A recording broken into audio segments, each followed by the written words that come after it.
La Ducati, c'est fini. J'ai pu le partager dans les deux dernières vidéos avec le prix de vente de la moto et la façon de vendre entre particuliers sur Le Bon Coin. Aujourd'hui, l'objectif est de parler de la nouvelle moto. Alors, je vais détailler mes critères et balayer une douzaine de marques pour arriver à un top 3, à une sélection de motos que j'envisage pour l'achat. Alors ça fait un moment que j'avais envie de changer de moto, presque 2 ans depuis 2022. Non pas que mon ancienne moto, la Ducati Scrambler en version Desert Sled ne me convenait plus, mais j'avais envie de changer, de partir sur un autre modèle, d'avoir de nouvelles sensations. Alors l'idée est donc aujourd'hui de savoir si je veux revenir vers un roadster routier pour prendre du plaisir sur la route comme à l'époque de mon ancienne Honda CB650F, ou accentuer la pratique du tout-terrain avec un trail off-road, une jante de 21 pouces à l'avant pour aller bien au-delà de ce que la Desert Sled propose, ou alors me diriger vers un trail routier pour envisager des voyages plus confortables avec une plus grande autonomie et une protection au vent. Alors finalement j'ai écarté une des possibilités, le off-road. J'aime bien le look de ces motos d'aventure, d'ailleurs je trouve sublime la Ducati Desert X, mais acheter ce genre de moto ne vous donne pas la capacité de rouler dans les chemins, cela s'apprend. Il y a d'ailleurs de nombreux centres de formation avec des stages, que ce soit chez Honda, chez Yamaha, chez BMW ou Ducati en Italie. Et moi je souhaite acheter une moto prête à rouler, compatible avec mon permis A sans devoir apprendre une nouvelle discipline. Ma recherche pour 2024 est donc 100% route, soit un roadster, donc une moto dépouillée, soit un trail routier qui, selon les modèles, peut être un roadster avec de l'équipement supplémentaire ou un trail off-road qui aurait été simplifié pour un usage sur route. Alors pour ce changement de moto, j'ai donc réfléchi à des critères pour m'aider à sélectionner un modèle tout en étant factuel. Alors les critères, ils sont assez simples. Une autonomie autour de 300 km, une consommation de 4,5 litres au 100 km, maximum 5 litres au 100, donc un réservoir autour de 15 litres, un poids tout plein fait 200 kg, maximum 220 kg, une hauteur de selle idéalement 820 et 840 mm, comme je mesure 1m75, ça me permettrait d'avoir presque les pieds à plat. Je peux prendre une moto entre 800 et 860 mm s'il faut. Bien sûr un tableau de bord moderne, numérique, en couleur, une jante à l'avant plutôt 17 pouces, voire 19 pouces, mais pas de 21 pouces qui est beaucoup trop off-road pour ma recherche. Une puissance raisonnable, entre 70 et 100 chevaux. Idéalement, si elle est bridable pour les permis A2, c'est encore mieux pour la revente. Donc, ça veut dire une moto de maximum 95 chevaux. Bien sûr, il faut une jauge à essence, un indicateur de rapport engagé, une boîte de vitesse mécanique et un cycle d'entretien à minima tous les 10 000 km. Pas moins. Il y a également quelques points avec de l'équipement que j'aimerais bien retrouver sur la moto, soit de série ou en option. Je pense notamment à la béquille centrale, idéale pour regresser sa chaîne, une bulle de protection réglable contre le vent, une prise USB qui serait au guidon et pas sous la selle, une connexion Bluetooth, un shifter en montée et en descente, un ABS d'angle, un embrayage hydraulique, des modes de conduite, notamment un mode pluie qui réduit la puissance et la réactivité de la poignée. Et enfin, dernier critère très subjectif, je vais exclure les marques chinoises. Alors oui, les marques chinoises proposent des modèles qui sont légaux, qui sont homologués, mais l'argument numéro 1 des marques chinoises, c'est le prix, et justement, je ne veux pas me brider avec un prix de peur de louper un modèle parce qu'il serait juste au-dessus de mon budget. Alors oui, je n'ai pas un budget illimité, mais en fonction du prix de la moto parfaite, je m'adapterai, par exemple, en attendant une baisse de prix ou en regardant sur le marché de l'occasion. Je me positionne à peu près sur une moto qui serait entre 10 et 15 000 euros. Mettre plus ne serait pas raisonnable pour mon usage qui est avant tout un loisir le week-end pour des balades tranquilles. Ce n'est pas mon véhicule principal. Alors par simplicité, je vais balayer différents modèles triés par ordre alphabétique de leur marque. Alors ce sont des motos qui sont disponibles en neuf, en concession en France en 2024, et les prix que je vais citer sont les prix à partir de, sans option, sans frais administratifs, sans carte grise. Alors assurez-vous, je ne vais pas citer toutes les marques, notamment Harley Davidson ou Kawasaki, il n'y a aucun modèle qui m'intéresse, donc ces marques-là, je ne vais pas en parler. On commence donc avec Aprilia. Pendant longtemps, j'avais regardé du côté de la Touareg 660. C'était un trail off-road concurrent de la Ténéré 700. Mais comme je vous ai dit, le off-road, j'ai décidé de ne plus le sélectionner. Donc c'est une moto que je ne vais pas retenir. Il y a quand même l'équivalent en roadster avec la Tuono 660 qui a donc le même moteur. Le prix est autour des 10 000 euros. Il y a une bonne autonomie de 300 km, une puissance de 95 chevaux, un tableau de bord en couleur. Bref, c'est une moto de conception moderne qui rentre dans mes critères, mais je ne me projette pas forcément sur ce modèle. Je trouve que le look est trop proche de la version sportive RS 660. Il n'y aura donc pas d'Aprilia dans ma sélection. On passe à Benelli. Malgré ce nom italien, c'est désormais une marque chinoise du groupe QJ Motor. Pas de suspense puisque je ne vais pas sélectionner de moto chinoise, mais chez Benelli, il y avait quand même la TRK 702 qui est un trail routier avec un réservoir de 20 litres, un tableau de bord couleur, une garantie de 3 ans, donc tout ça c'est des points positifs. Malheureusement, 240 kg pour 70 chevaux, c'est éliminatoire. BMW, c'est la première marque premium de ma sélection. Pendant longtemps, j'avais regardé du côté de la F900 XR. C'est un trail routier avec des jantes de 17 pouces, une faible consommation de 4,2 litres au 100 km, un tableau de bord couleur, un prix contenu de moins de 12 000 euros. Mais attention, il y a quand même un poids de 219 kg et surtout le moteur, il est produit par Longines, qui est une marque chinoise. Quand on achète une moto allemande, c'est pas pour rouler avec un moteur chinois. J'élimine donc ce modèle de ma sélection. Et comme j'ai réfléchi pendant 2 ans à ce changement de moto, chez BMW, il y a eu une évolution, et notamment le couple F750 et F850 GS est devenu en 2023 la F800 GS et F900 GS, la première étant la déclinaison la plus routière et plus abordable que la deuxième. Alors pour cette nouvelle F800 GS, on a d'ailleurs un tarif de 11 300 euros, c'est moins que la F900 XR, mais elle est un peu plus lourde, elle est un peu moins puissante, elle a une jante de 19 pouces à l'avant, elle a certes un super look dans la lignée des GS, c'est une moto très valorisante, c'est sûrement un bon choix pour celui qui veut rentrer dans la famille BMW, mais là, comme pour Aprilia, je ne me projette pas dans cette gamme, il n'y aura donc pas de BMW sélectionné. Alors CFMoto, c'est une marque chinoise qui était surtout connue en France pour ses quads et qui a désormais une gamme de motos. Sa légitimité s'est d'ailleurs renforcée lorsque la marque a été choisie par KTM pour sous-traiter la fabrication de ses moteurs, voire carrément de produire des modèles entiers comme la 790 Duke. Et justement, dans le catalogue de cette marque, il y a un roadster qui se démarque vraiment de la concurrence avec le 800 NK Advance. C'est un clone de la 790 Duke, mais on trouve un écran tactile de 8 pouces au format tablette, c'est compatible avec Apple CarPlay sans fil. Il y a même une garantie de 5 ans pour assurer les clients. Le poids est très contenu, 189 kg, moteur de 95 chevaux, cycle de révision tous les 15 000 km. Et il y a un look finalement très réussi, on pourrait presque voir une ancienne Honda Hornet. Sauf que cette moto ne se vend pas, personne ne veut prendre le risque d'acheter chinois. Et donc la popularité d'un modèle sur le marché de l'occasion est quand même un point que je dois intégrer dans ma sélection. Alors venant d'une Ducati Scrambler, forcément la réflexion de rester dans la même marque s'est posée.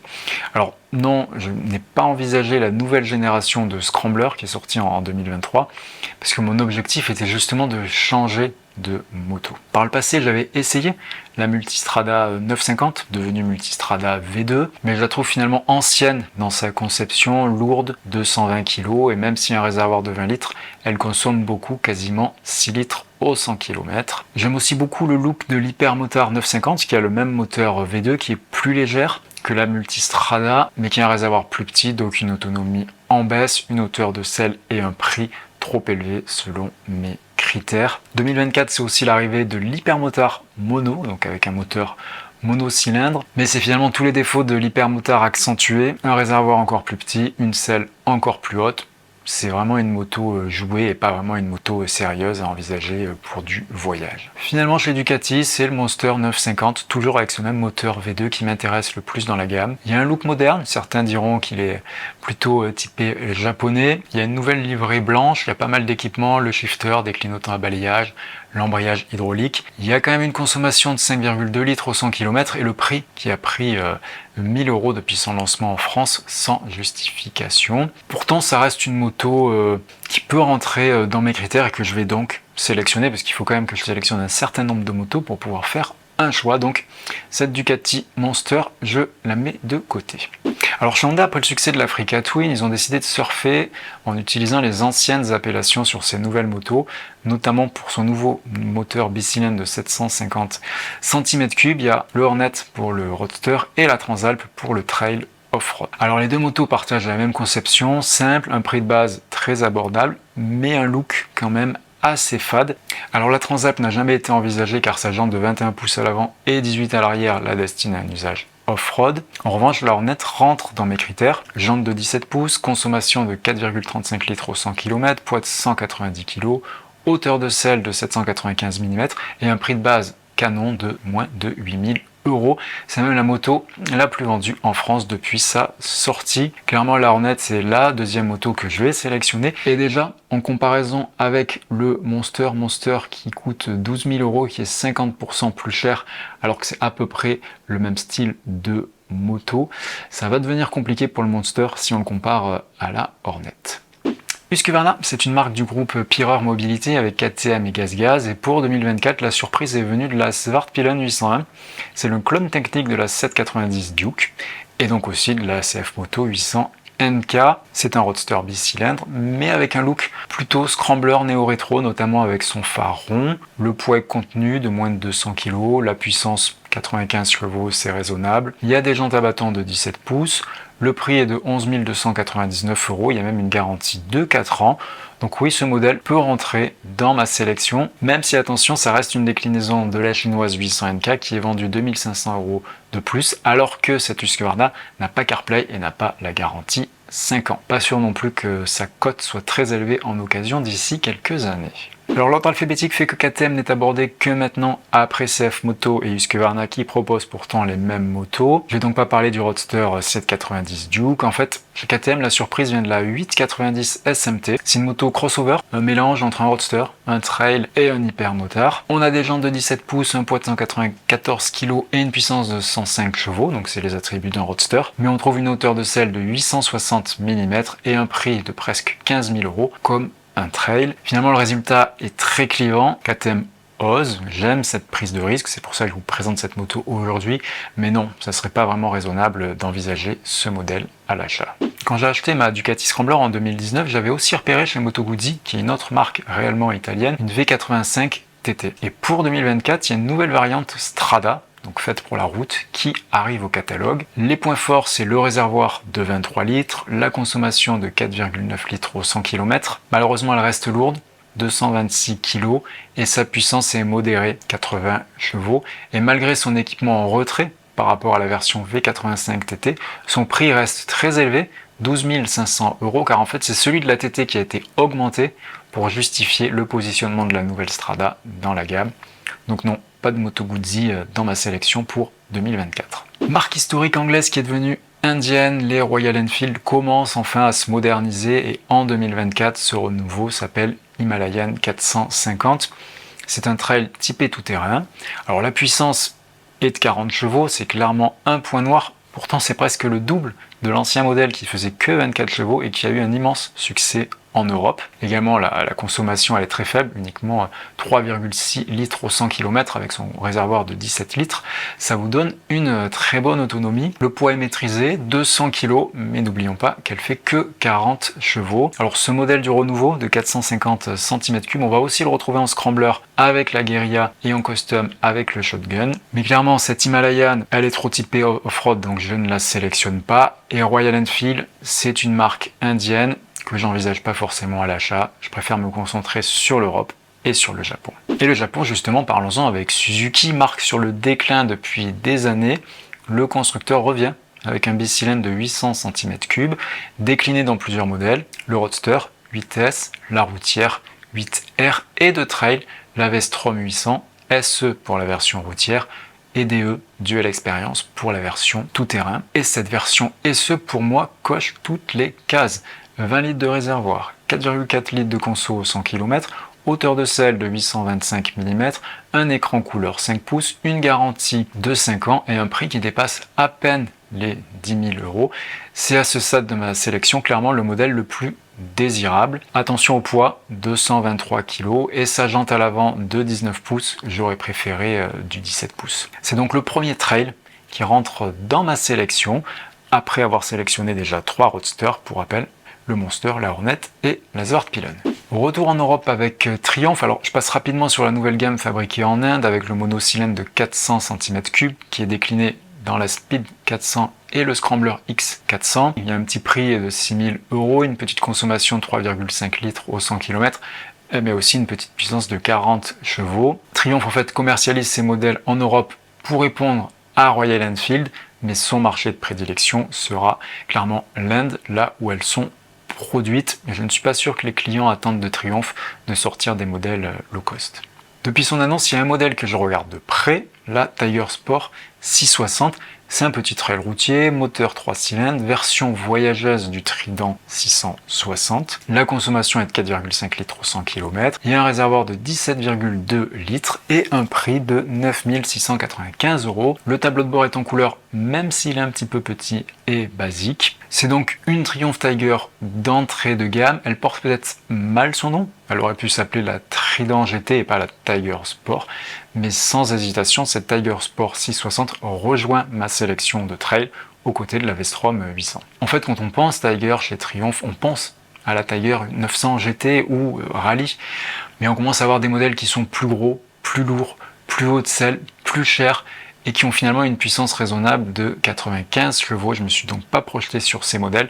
Pour moi, la seule Triumph qui m'intéressait était cette Tiger Sport 660. Et enfin, ultime marque de ma sélection avec Yamaha. Alors, je ne vais pas évoquer les roadsters, notamment la MT-09 ou la déclinaison néo-rétro XSR 900, car au fil de ma réflexion, c'est plutôt la catégorie des trails routiers qui s'est démarquée. Et justement, Yamaha est très fort dans ce domaine avec la MT-09 Tracer, devenue Tracer 900 puis Tracer 9. Alors cette Tracer 9, c'est une référence, elle est très populaire. Elle a aussi un moteur 3 cylindres comme chez Triumph. Elle équipe même les forces de l'ordre, donc vous avez peut-être vu des motos sérigraphiées de la police ou de la gendarmerie. Mais ça reste pour moi un modèle trop imposant, trop gros, presque trop bien équipé par rapport à ce que je recherche, notamment dans sa version GT+. Mais justement, Yamaha a une proposition alternative avec la Tracer 7. C'est un dérivé de la MT-07, la moto la plus vendue en France pendant presque 10 ans jusqu'à l'arrivée de la Hornet. Il y a un moteur bicylindre qui équipe aussi la Ténéré 700. La consommation est très raisonnable de 4,3 litres au 100 km et donc avec le réservoir de 17 litres, vous avez une très bonne autonomie. Depuis 2023, il y a même un nouveau tableau de bord couleur 5 pouces, une connectivité Bluetooth et le prix reste raisonnable à 9 300 €. Alors oui, la base technique commence à dater, il n'y a pas de fourche inversée notamment, mais ça semble une moto efficace qui remplit parfaitement sa tâche. C'est la concurrente direct de la Tiger Sport 660. Je ne pouvais pas donc sélectionner l'une sans sélectionner l'autre. Donc clairement oui, la Tracer 7 doit faire partie de ma sélection finale. Et voilà la suite de cette première sélection. J'ai retenu 6 modèles, 3 roadsters et 3 trails routiers.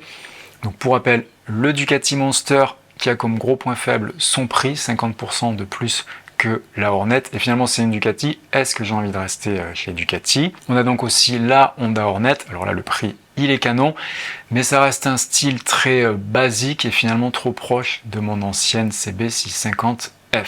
Chez Husqvarna, on a la Zwartpilen 801, un look moderne, néo-rétro, mais ça reste la même base technique qu'une CF Moto qui est vendue beaucoup moins cher, qui n'a pas d'uppercut, qui n'a pas de grand écran et qui aura peut-être du mal à se revendre. Chez Suzuki, c'est la V-Strom 800 SE, c'est la version abordable et déséquipée de la DE.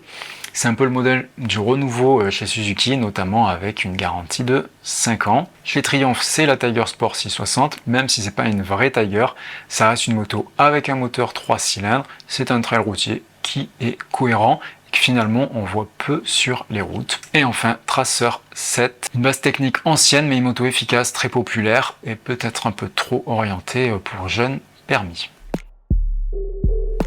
L'envie de changement a été la plus forte. Je vais donc devoir sortir de ma sélection les marques et les types de motos déjà possédés, c'est-à-dire que Honda ou Ducati et les Roadster ou les Scramblers, je les élimine. Il reste donc finalement plus que 3 modèles de trail routier de moyenne cylindrée. Et pour ce dernier classement, cette fois-ci, je vais vous donner mon ordre de préférence. On va donc commencer par la 3e place, médaille de bronze avec la Yamaha Tracer 7. En fait, c'est une moto que je n'avais pas forcément en tête au début de mes recherches. Chez Yamaha, j'avais plutôt regardé du côté de la Tracer 9 que j'avais éliminée car elle était trop imposante. Et la Tracer 7, je n'y avais pas pensé. En fait, c'est à cause de la moto que je vais sélectionner en 2 médailles d'argent. La Triumph Tiger Sport 660, c'est clairement le trail routier moyenne cylindrée européen 3 cylindres. Ce modèle-là, c'est la concurrente parfaite de la Tracer 7. Donc si je sélectionne l'une, je dois sélectionner l'autre. C'est pour ça que la Tracer 7 est arrivée finalement en fin de réflexion dans ce classement et que la Tiger Sport, qui pendant longtemps d'ailleurs était en numéro 1, est passée numéro 2 à cause de la première place médaille d'or à cette nouvelle Suzuki V-Strom 800 SE. C'est le renouveau de Suzuki. Alors certes, chez Suzuki, je sais, il y a une V-Strom 650, c'est une vieille moto qui est complètement obsolète, qui n'a aucun intérêt. Chez Suzuki, l'intérêt, c'est ce nouveau bicylindre 800 cm3 qui certes pourrait être plutôt comparé à une Tiger Sport 850 ou une Tracer 9. Mais dans ma sélection, voilà, je mets cette Suzuki en 1. C'est la moto la plus valorisante, la plus récente, la plus chère, qui est peut-être celle qui en proposera le plus sur le long terme et qui est moins typée jeune permis par rapport aux motos que j'ai sélectionnées en 2 ou en 3. Mais rien dit que la Suzuki va rejoindre mon garage. En fait, à ce stade, c'était uniquement une sélection théorique. Il manque encore le déplacement chez le concessionnaire, un essai sur route, pouvoir comparer les motos entre elles. Il est également important de prendre connaissance des tarifs pour les révisions, du délai pour prendre un rendez-vous. Bref, acheter une moto, ce n'est pas que faire un choix sur catalogue, c'est aussi vivre une expérience client et peut-être que ce classement sera complètement chamboulé après une visite sur le terrain et un essai sur route. Voilà, c'était Julien pour le blog mesbalades.fr. N'oubliez pas, vous avez un article par écrit qui résume tout ce que je viens de dire dans cette vidéo. Et pour cette vidéo, si vous avez un avis, notamment sur mes critères, sur le fait d'exclure les marques chinoises, je vous attends dans les commentaires. Je suis impatient d'avoir votre avis. Voilà, à bientôt pour la révélation, pour vous indiquer quelle moto je vais réellement choisir.